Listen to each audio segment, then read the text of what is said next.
नमस्कार जी, कैसे हैं आप सब। आई होप आप लोग स्वस्थ होंगे, मस्त होंगे और आप लोगों की तैयारी बहुत ही बेहतरीन तरीके से चल रहा होगा। साथियों दोस्तों, आज के इस वीडियो में हम बहुत ही एक बेहतरीन टॉपिक के साथ आए हैं जो कि हर स्टूडेंट को दिक्कत होता है। तो आप लोग क्या कीजिए, इस वीडियो को शुरू से अंत तक देखिएगा, तभी आपको सारा चीज़ समझ में आएगा।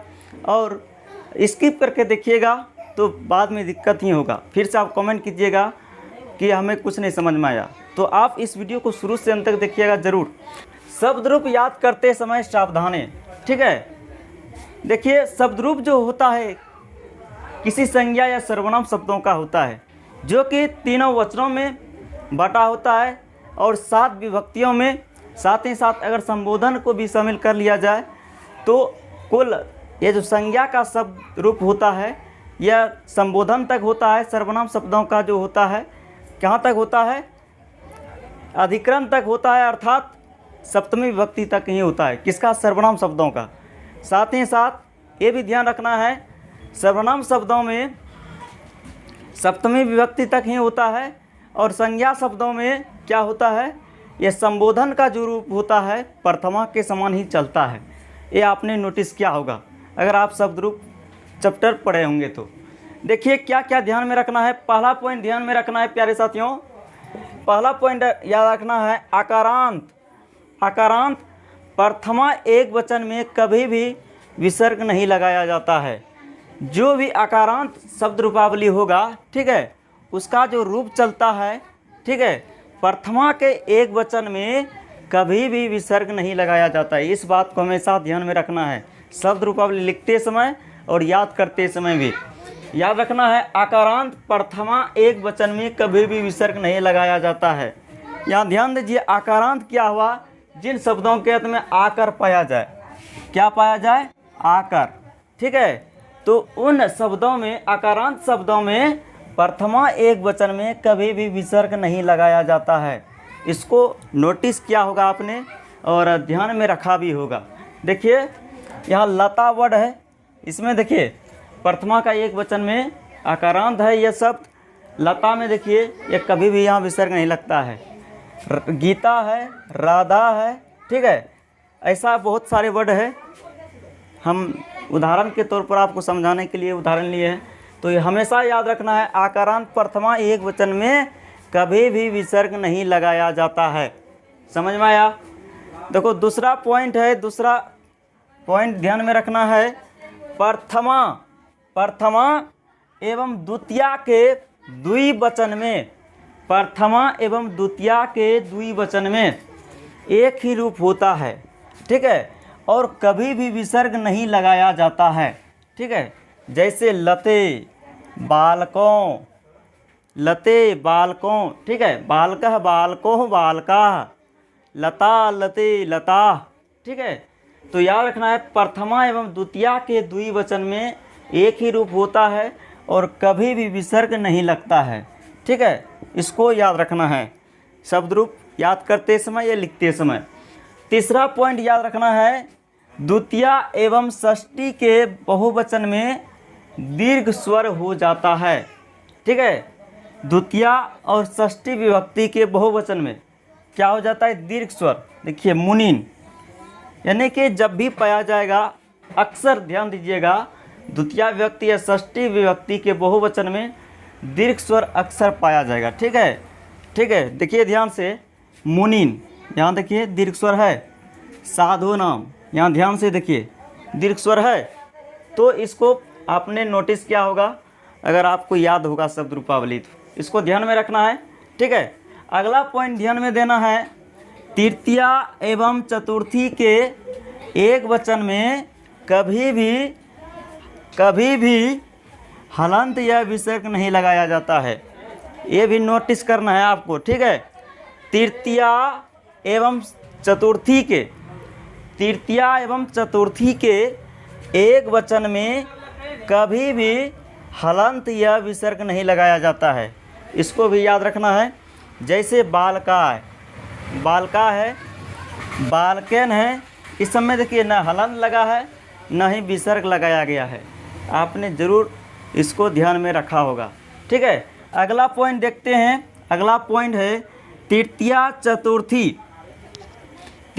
चतुर्थी एवं षष्ठी के तृतीया चतुर्थी एवं षष्ठी के द्विवचन में तृतीया चतुर्थी एवं पंचमी के द्विवचन में भ्याम जोड़ा जाता है। ठीक है, याद रखना है, तृतीया चतुर्थी एवं पंचमी के द्विवचन में भ्याम जोड़ा जाता है। ये चीज़ को याद रखना है, शब्द रूपावली याद करते इसमें आपको कम आएगा। तृतीया चतुर्थी एवं पंचमी के द्विवचन में भ्याम जोड़ा जाता है और तीनों का एक ही रूप चलता है, तीनों का एक ही रूप होता है।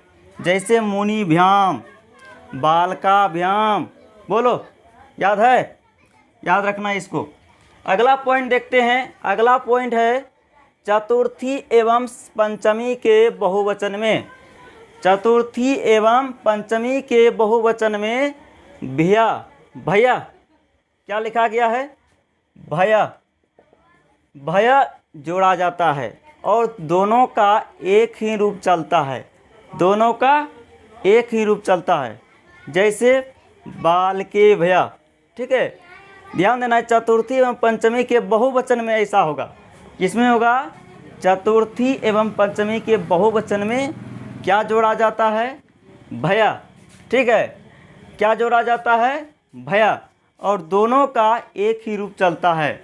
बाल के भैया जैसे लिखा गया है, बाल के भैया, बोलो, याद रहेगा, इसको ध्यान में रखना है। अगला पॉइंट देखिए, अगला पॉइंट है षष्ठी एवं सप्तमी के द्विवचन में, षष्ठी एवं सप्तमी के द्विवचन में औ जोड़ा जाता है। औ क्या जोड़ा जाता है, औ जोड़ा जाता है और दोनों का एक ही रूप चलता है, दोनों का एक ही रूप चलता है, इसको याद रखना है। जैसे लतियो। ठीक है, लतियो, यह क्या, इस सप्तमी और षष्ठी में क्या होगा, एक ही रूप चलता है और लास्ट में क्या आया है, ओह आया है, ओह, लतियो, लतियो याद रखना है। बालकयो, बालकयो आपने नोटिस किया होगा। चलिए, आठवां टॉपिक, आठवां पॉइंट ध्यान में रखना है, षष्ठी के एक वचन में कभी भी हलन नहीं लगाया जाता है, षष्ठी के एक वचन में कभी भी हलन नहीं लगाया जाता है। जैसे बालकस्य मम, याद रखना है, बालकस्य मम, इस सब में कभी भी हलन नहीं लगाया जाएगा, याद रखना है। नंबर पॉइंट याद रखना है आपको, सप्तमी के एक वचन, सप्तमी के एक वचन, सप्तमी के एक वचन और बहुवचन में कभी भी विसर्ग नहीं लगाया जाता है। सप्तमी के एक वचन और बहुवचन में कभी भी विसर्ग नहीं लगाया जाता है। ठीक है, जैसे बाल के, आपने नोटिस किया होगा, बाल के सप्तमी का एक वचन है ना, इसमें कभी भी विसर्ग नहीं लगेगा और बहुवचन में भी विसर्ग नहीं लगेगा। ठीक है, बालकेशु, बाल के, बालकेशु, इसमें कभी भी विसर्ग नहीं लगेगा। ठीक है, अगला पॉइंट ध्यान में रखना है आपको, अंतिम पॉइंट है आकारांत एवं व्यंजनांत शब्दों के सप्तमी बहुवचन में सु लगाया जाता है। क्या लगाया जाता है, अक्सर सु ही लगाया जाता है, इसको यह ध्यान में रखना है। जैसे लतासु है, ठीक है, युष्मासु है, राजसु है, यह है आपका कौन सा शब्द, यह है आकारांत। ठीक है, लता और यह युष्मासु जो है यह व्यंजनांत है। ठीक है, व्यंजनांत, क्योंकि इन शब्दों में व्यंजन लास्ट में पाया जाता है। युष्मासु का मूल शब्द क्या होता है, युष्मद होता है, लास्ट में हलंत आता है। और राजसु का मूल शब्द बताइए, ये क्वेश्चन पूछा जाएगा आपसे एग्जाम में, तो क्या बताओगे, तो राजसु का मूल शब्द होता है राजन। क्या होता है प्यारे साथियों, राजन। ठीक है, तो हमने आज के इस क्लास में आपको शब्द रूपावली कैसे आपको याद करना है, हम 10 पॉइंट बताए। आई होप आपको पसंद आया होगा। पसंद आया तो वीडियो को लाइक कीजिएगा, शेयर कीजिएगा और अधिक से अधिक आप लोग बच्चों को शेयर कीजिए ताकि यह चैनल और आगे बढ़े। मिलते हैं नेक्स्ट क्लास में, तब तक के लिए जय हिंद, वंदे मातरम।